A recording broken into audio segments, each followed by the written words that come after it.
ইবনে মাজাহ জিল number 1 এর মধ্যে আল্লাহর নবী ইরশাদ করেন আর রিবা সাবউনা হুবা ওয়া আইসারুহা আইয়ানকিহার রাজুল উম্মাহু।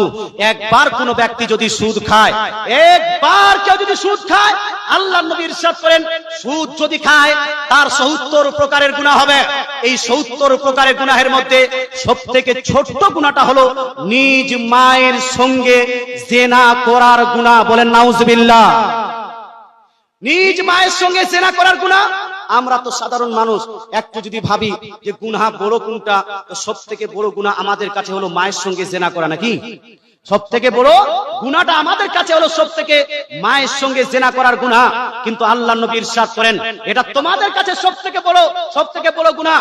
কিন্তু সুদখোর যদি কোনো ব্যক্তি হয়, কেউ যদি সুদ খায়, তাহলে তার ৭০ প্রকারের গুনাহ হয়। এই ৭০ প্রকারের মধ্যে সবথেকে নিম্ন মানের গুনাহটা হলো মায়ের সঙ্গে জিনা করার গুনাহ। তাহলে